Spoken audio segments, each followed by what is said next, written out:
dan memuliakan keluarga. Wa israful garib ben amul jaki bola dan memuliakan keluarga. Terus lahu alal mauti. Lahu alal mauti. Lahu ikandi orang baginya alal mauti atas sete. Lahu baginya alal mauti atas sete. Maksudnya ada yang meninggal. Ente boleh tidak sholat berjamaah kalau ada keluarga ente yang meninggal, maksudnya paham dah? Nah, ada keluarga meninggal, ente pergi ke sana, padahal udah azan nih, udah azan, ya dia baru meninggal, lalu sampai ada anggaplah sekarat dah ya, sekarat.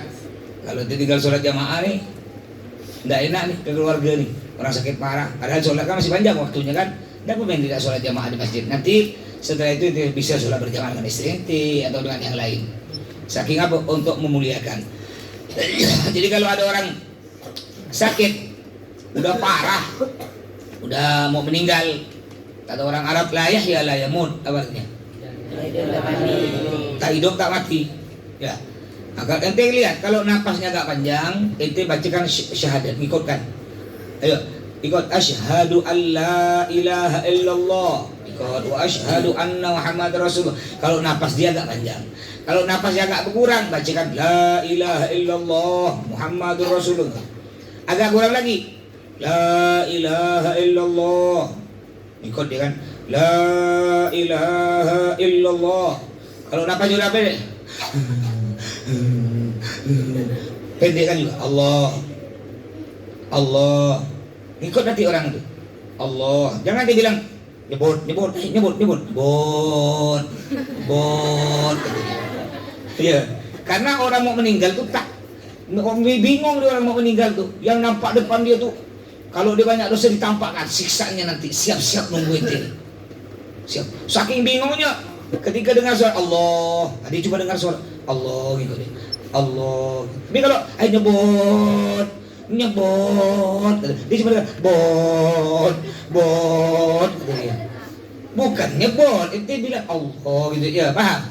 Ya. Orang bingung, dah saking bingung tak ingat dia. Tambah lagi kena setan diganggu. Nah, jadi kalau ente nalkinkan orang hampir meninggal dunia, langsung dia Allah. Jangan ayo sebut nyebut, bukan nyebut. Bingung dia. Dan ujung tadi but kata dia.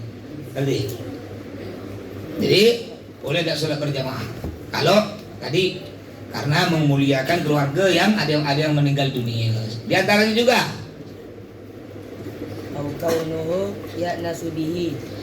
au kaunuhu otaba badana orang atau adanya dia ya nasu panikah menghibur ya pasir orang bihi dengan kalaban ya tadi yang datang tuh dengan keluarganya menghibur. Maksudnya gini, ada orang keluarga ente meninggal dunia, ente datang, ente ini terkenal Nuaiman, tahu Nuaiman? Sahabat Nabi yang lucu. Jadi Nabi Muhammad kalau ada Nuaiman, tetap Nuaiman senyum, ketawa. Gimana Nuaiman kalau ketawa tidak pernah terbahak-bahak, tahu. Nabi Muhammad kalau ketawa mulai senyum, cuma nampak gigi. Gitu. Nabi Muhammad tidak pernah, tidak pernah. Jadi Nabi Muhammad ketawa, coba, gitu ya. Ini tidak sampai lebar. Jadi kalau Nuaiman Nabi Muhammad pernah sedih pada waktu itu istrinya meninggal, Sayyidah Khadijah. Pamannya meninggal, Sayyidina Hamzah. Sedih Nabi. Sahabat tidak berani dekat-dekat, karena Nabi sedang sedih. Akhirnya sahabat dipanggil Nuaiman, man. Nabi sedih teman. Hiburlah man, biar Nabi senyum gitu man. Kita pun ikut sedih man. Udah berapa hari Nabi sedih man. Datang Nuaiman. Ya belum ya Nuaiman ngomong baru datang Nabi senyum kan. Memang saking degelnya beliau nih. Akhirnya zaman sekarang kalau ada orang degel lucu tapi dia ahli ibadah disebut Nuaiman. Ya, dia ahli ibadah lagi masjid tapi lucu disebut Nuaiman. Tapi kalau bertato bertindik, wah Nuaiman tuh preman. Nanti bertato bertindik lucu, halo Nuaiman, bukan halo preman gitu. Jadi Nuaiman tuh ahli ibadah. Cuma beliau kayak Abu Nawas. Ya. Nah, mirip dengan Abu Nawas. Abu Nawas tuh lucu. Bayangkan saking lucunya, dia berdoa kepada Allah pun lucu. Doanya lucu. Kita baca tiap Jumat. Selesai Jumat mau bubar masjid. Apa? Jom. Coba pakai lagu Hadramut. Ilahi las tulil birdau si ahla wala aqwa ala naril jahimi fahab rikau batawal bir dunubi fa innaka ghafirud dzambil azimi. Lagu ini lagunya Al-Habib Abu Bakar Al-Adni Al-Idrus. Beliau ngarang lagu bukan kayak Abu Nawas tadi, mirip. Cuma lagu ini ada di kalau tidak salah di Del Muslim. Ilahi nas aluk bil ismil a'zam wajahil mustafa farrij alaina. Sedih lagunya. Jadi itu karangannya dari Abu Nawas. Doa itu lucu. Ilahi lastu lil firdausi a'la. Ilahi Allah, saya bukan lil firdaus a'la. Saya tidak pantas masuk ke surga firdaus. Tidak pantas, saya banyak dosa. Wala aku alan naril jahimi. Tapi saya tak kuat masuk neraka. Hebat tak? Ya Allah, saya masuk surga tak pantas karena banyak dosa. Tapi saya masuk neraka tak kuat. Nah, gimana ente? Kayak ente pergi ke mas, ya ente banyak, ya ente pergi mas, ana ini dapat hadiah umroh nih mas, tak pantas mas, ana banyak salah di pondok. Cuma ana kalau mas pukul pakai rotan, ana tak kuat. Bingung tak mas, mau balik apa? Umroh ente tak mau karena ente ngerasa tak pantas, banyak pelanggaran. Tapi kalau mas pukul ente ditakzir, ente bilang tak kuat. Gitu pula Abu Nawas. Ya Allah, anak tak bakal masuk surga karena banyak dosa, tapi anak masuk neraka tak kuat, panas. Makanya ada lanjutannya. Fahab li taubata wa fil dzunubi. Oleh karena itu ya Allah, ampuni dosa. Terimalah taubat saya. Nah, itu Abu Nawas, saking cerdiknya beliau ini. Jadi akhirnya terus sampai tadi apa? Awiya nasubihi. Ente datang ke rumah almarhum, ada keluarga itu meninggal dunia, ya ente datang situ, lalu menghibur ketika ente nak balik, aduh, udah masuk nih, azan Jumat dan ya, azan Jumat nih, anak mau ke masjid, cuma kena keluarga sana, jangan ente ke masjid, ini baru meninggal anak tak kuat, mau ya. Kalau ada ente, anak bisa tenang. Gimana hukumnya? Kan ada orang biasa kan kalau ente orang baru meninggal ente dilarang tak usah balik, tinggi nafsi nih, pokoknya tinggi nafsi nih. Senang mereka tuh. Gimana? Tidak apa-apa yang tidak sholat Jumat, tidak apa-apa yang tidak sholat berjamaah untuk menghibur keluarga almarhum. Nanti ya, kesannya. Wa mithluhu zaujatu.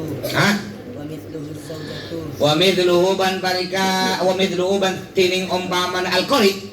Seperti al-qarib, termasuk seperti keluarga. Maksudnya boleh kalau ada yang meninggal selain keluarga tadi, siapa? Az-zaujatu panika raji, istrinya meninggal. Boleh tidak sholat berjamaah, istrinya meninggal. Terus wasihru. Jadi istri juga ada kewajiban.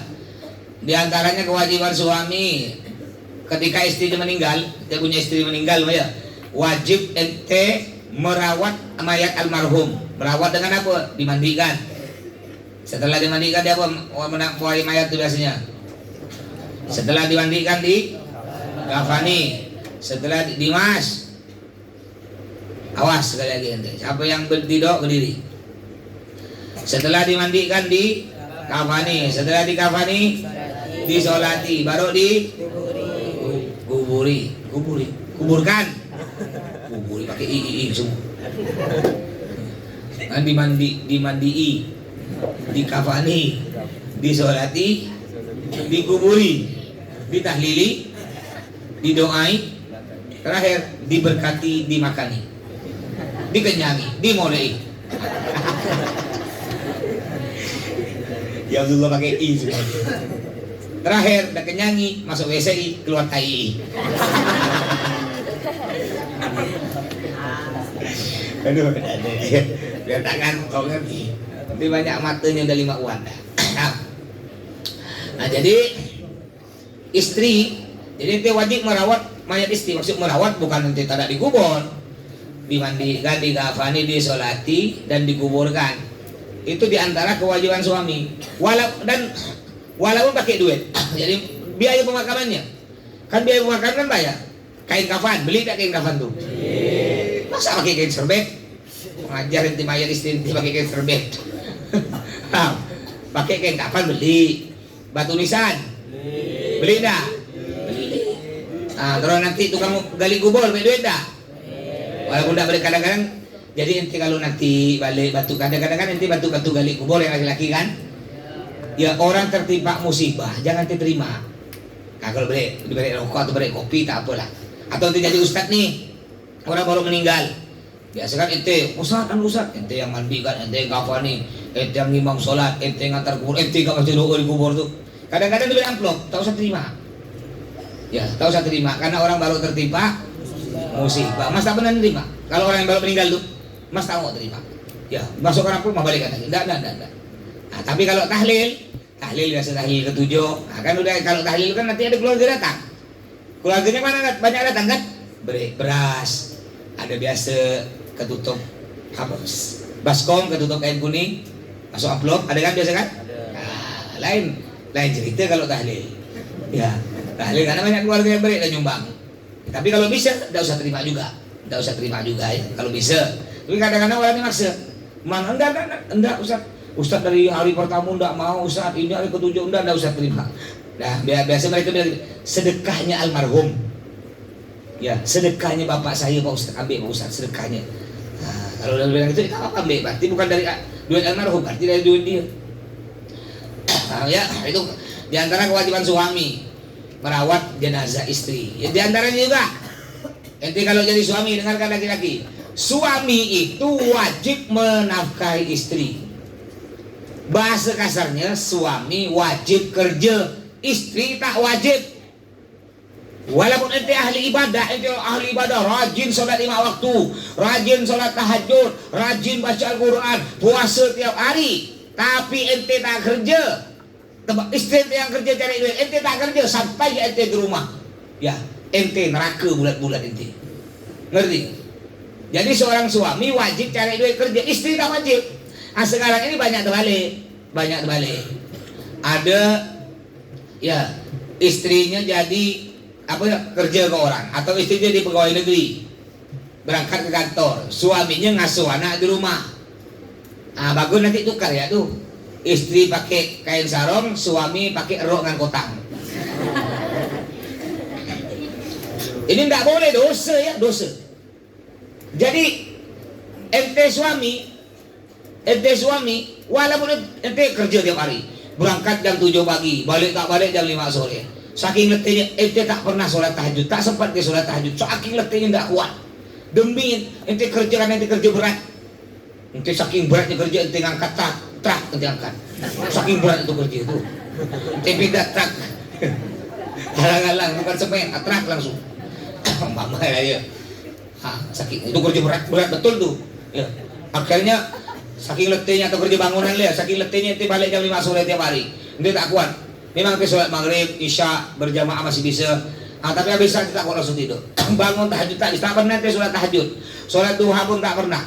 Ya tetap pahala itu besar. Kerja cari duit itu pahala besar, ngerti?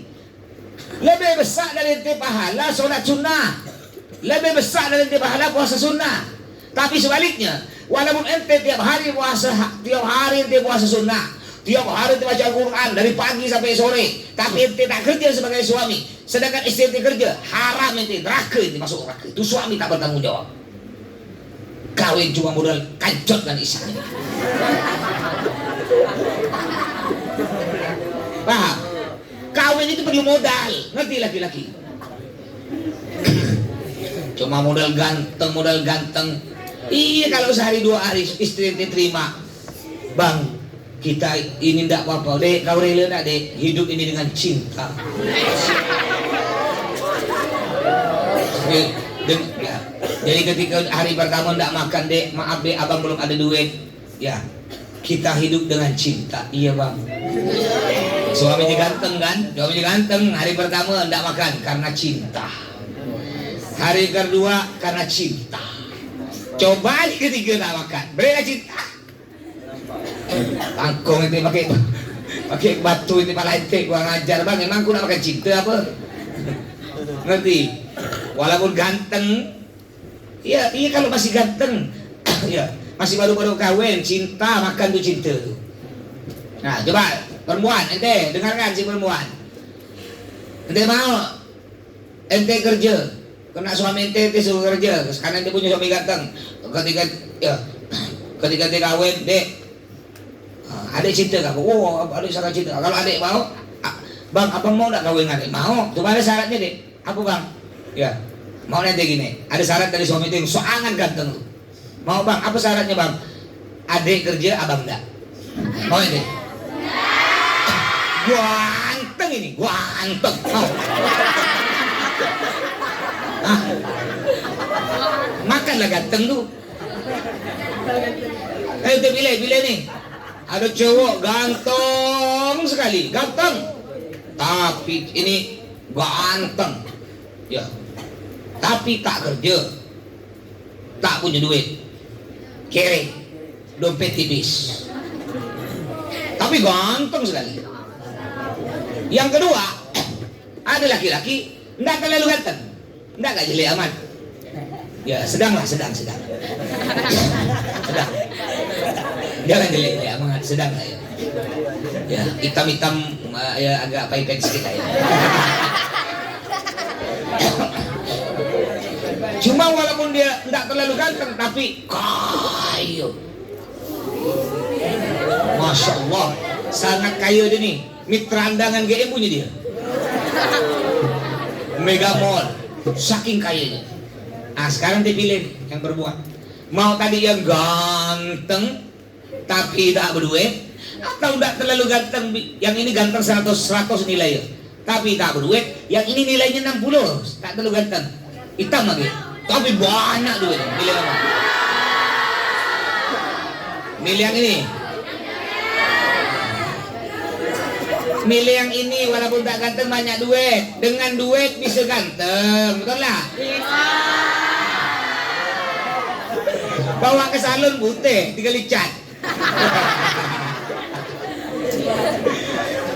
Ya.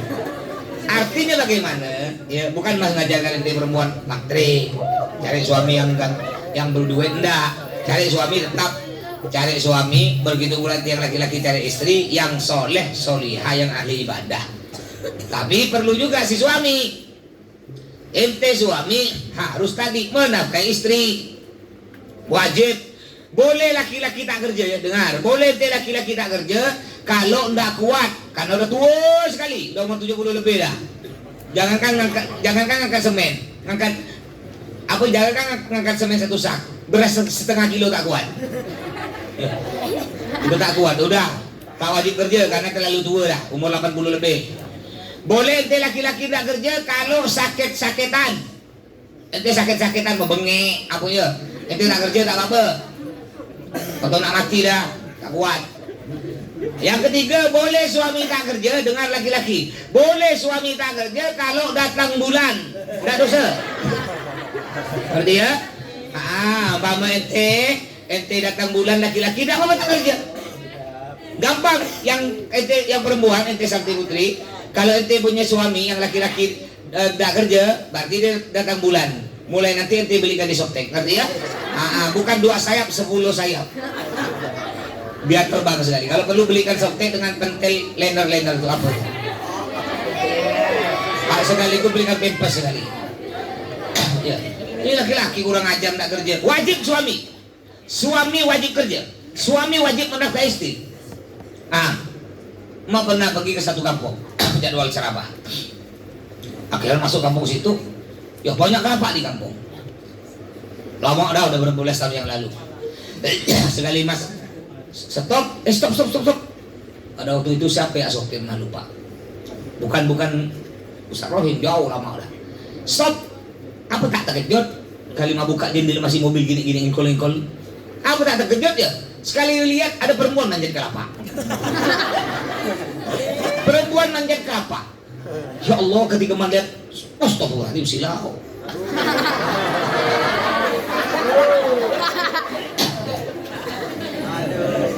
Dalam hati mas ngomong, kasihan kau bu, siang manjat kelapa, malam dipanjat bapak.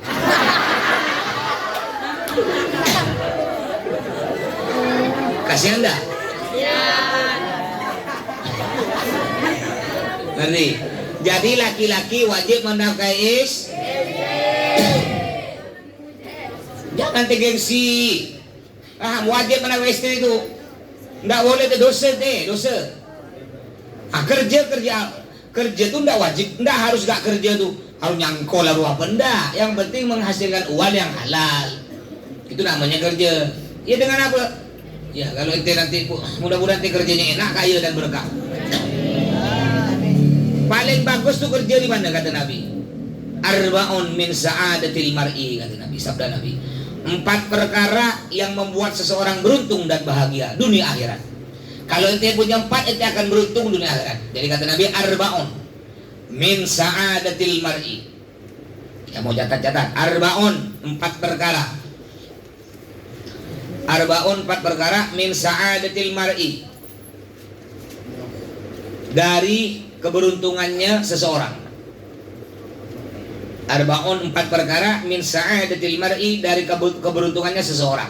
Maksudnya ente akan beruntung dunia akhirat kalau ente punya 4 perkara. Yang pertama, antakuna zaujatuhu muwafiqah. Dia memiliki suami yang solehah, suami yang solehah. Ya, dia punya suami yang soleh, istri yang solehah. Antakuna zaujatuhu muwafiqah. Dia memiliki istri yang solehah. Begitu pula kalau perempuan, dia memiliki suami yang soleh. Sekarang ini banyak bukan solehah tapi solehon. Ada orang nanya ke Mas Ustaz, saya punya istri Ustaz, dia Masya Allah jam 3 subuh udah bangun sholat tahajud Ustaz, puasa Senin Kamis, Al-Quran Ustaz 1 hari sampai 3 juz dibaca. Masya Allah Pak Ustaz, istri saya ini Pak Ustaz 5 waktu berjamaah di masjid Pak Ustaz. Jarang ngomong Pak Ustaz. Yang ngomong sehari-hari dari mulut istighfar, astagfirullah. Cuma 1 jadi Pak Ustaz. Kalau kata saya ini istri saya termasuk solehah Ustaz. Cuma 1 ya dia Ustaz. Kalau dia kerja tak pakai jilbab, apakah dia termasuk istri solehah Pak Ustaz? Dia tak pernah buat dosa lain Pak Ustaz? Tak ada. Tahajud rajin, duha rajin, tiap tahun ke Mekah, ahli sedekah, Al-Quran 1 hari 3 juz Pak Ustaz. Cuma dia ini tak pakai jilbab. Apakah istri saya termasuk istri solihah? Tidak.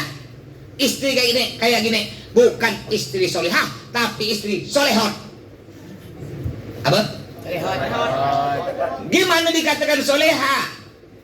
Yang dinamakan istri solehah tuh apa? Solehah. Soleh-solehah artinya dia melaksanakan seluruh perintah Allah, menjauhi seluruh larangan Allah. Itu soleh-solehah.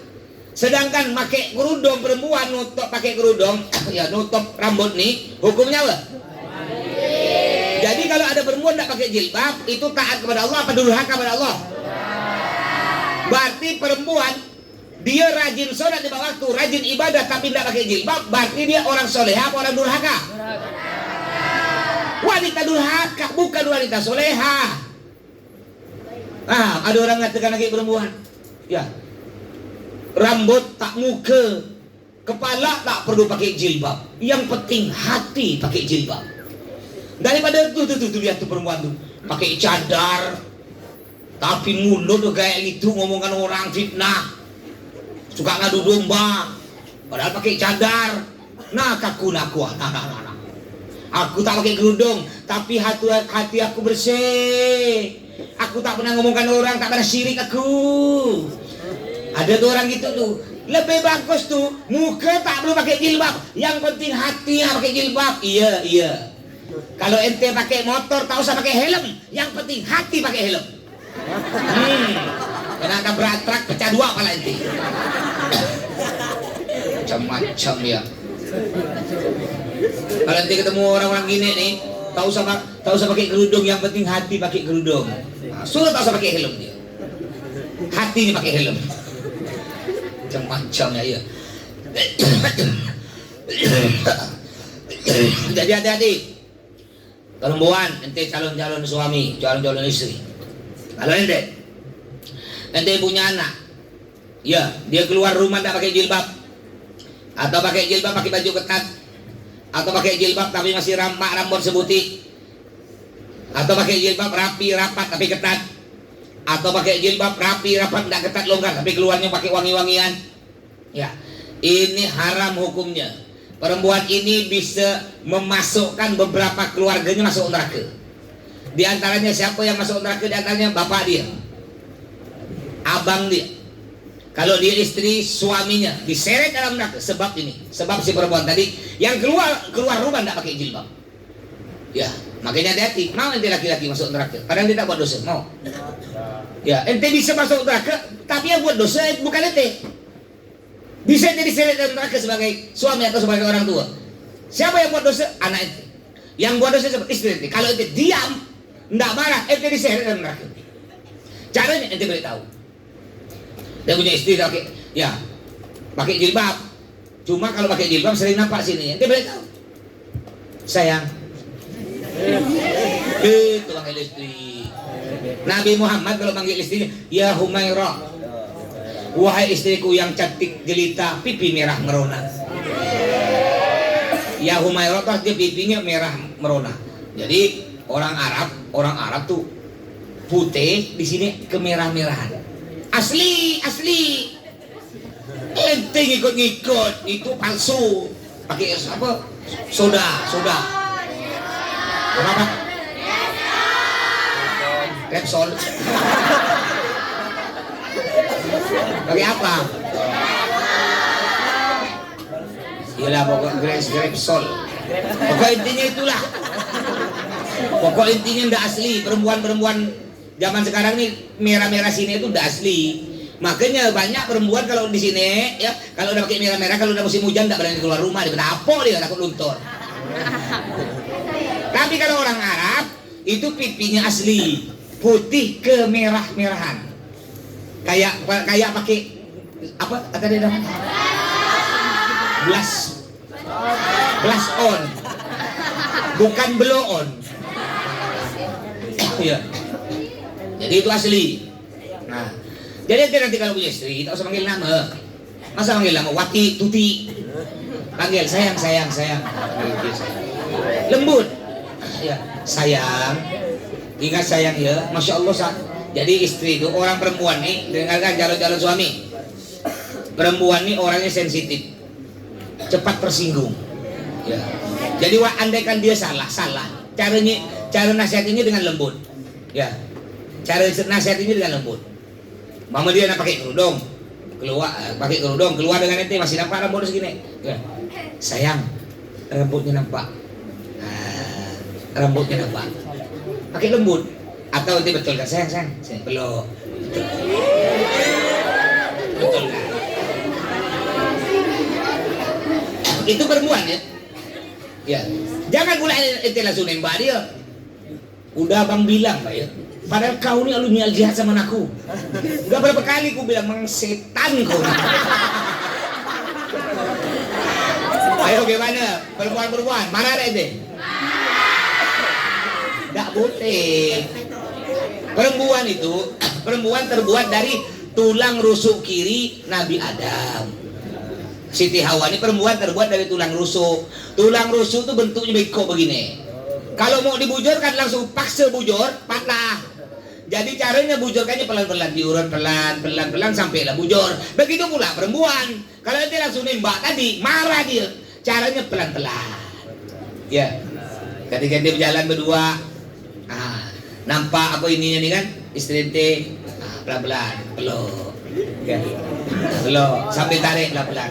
Kenapa bang? Tanda, rambut tuh nampak sayangku.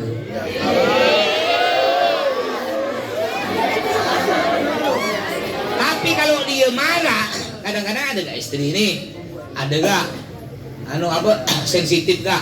Karena suami dapat ngomong betul-betul pelan-pelan. Ya. Ditarik pelan-pelan. Ditarik betul kan nanti. Marah dia. Rambut aku kau urus. Tak banyak cewek cantik-cantik mata kau jelar-jelar gitu kata kau. Rambut aku nampak kau urus. Ada tuh. Ya. Pelan lagi ente nasihati. Kalau enggak tegas ente. Ya, agak marah, mukul boleh. Suami boleh mukul istri, boleh. Boleh, Al-Quran nyuruh. Ngerti? Allah berfirman dalam Al-Quran, dengarkan. A'udzubillahi minasyaitonir rajim. Wallati takhafuna nusyuzahunna fa'iduhunna wahjuruhunna bil madaji wadribuhun. Suami-suami kalau ente punya istri kurang ajar, ngelawan, ngambek, ngerengek, berengot, cemberut, abalaut. Apa aja ya? Muka masam, ngelawan. Ada 3 tahapan, bukan langsung pukul. Yang pertama fa'iduhunna, nasihati. Sayang, melawan suami tak boleh, hukumnya dosa. Udah dinasihati bukan bagus, malah tambah berani melawan. Syarat kedua, wahjuruhunna fil madaji, pisah ranjang. Bukan bercerai, pisah ranjang. Ente tidur di atas ranjang, biarkan istri yang ngelawan tadi di bawah kolong ranjang. Kalau perlu di bawah kolong rumah. Enak ya udah ngelawan ya. Atau pisah ranjang atau ente tidur kamar sebelah. Ya. Udah ente hukum dengan pisah ranjang seminggu. Bukan tambah bagus, malah tambah berani, tambah jadi ngelawan. Baru yang ketiga, wadribuhunna kata Allah. Apa? Wadribuhun apa artinya? Pukul kata Allah. Hei suami-suami, kalau istri udah dinasihati, udah pisah ranjang, tapi masih kurang ajar, pukul. Allah memerintahkan, pukul. Dalam hati itu mantap. Jadi kalau anak gawe macam-macam inja-inja. Tapi ingat, dengarkan suami-suami, dengarkan. Boleh mukul, tapi dibatasi mukulnya oleh Nabi Muhammad. Apa kata Nabi? Ghairu mubarrih. Seorang suami tidak boleh mukul istri, wajah istri nempeleng, nampar tak boleh, haram. Paham? Dengarkan, satu tak boleh. Yang kedua, syukur dia. Nah, yang kedua, suami tidak boleh mukul istri di tempat yang mematikan. Dada istri, perut istri, kemaluan istri tak boleh. Nggak, yang ketiga, tidak boleh suami mukul istri sampai patah tulang, bengkak-bengkak, keluar darah, tidak boleh. Jadi gimana ya mas cara mukul? Boleh tarik hidung, jentik kuping. Atau cubek-cubek boleh. Ini kan enggak. Ada suami istri salah sikit. Ya, ente sebagai suami minta kopi, maksudnya kopi manis. Karena istri saking letih, banyak pikiran, akhirnya salah masuk. Yang masuk bukan gula, yang masuk micin 2 sendok. Ketika ente minum, mata kau buah. Kena tinju, rongak gigi lemak putih. Kalau udah rugi, rongak gigi lemak putih, yang rugi kan ente sebagai suami. Rugi ente, bawa acara kawin tak bisa, malu kan? Masa ini ente udah rongak lemak putih, bawa acara kawin. Ini mana kabarnya? Ya, makan nasi.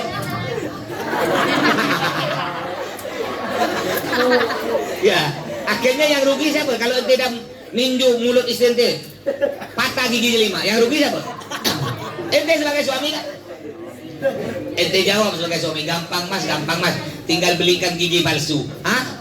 Beli gigi palsu kalau makan dodol kan bisa ngikut. Ngerti? Jadi suami jangan gampang mukul istri.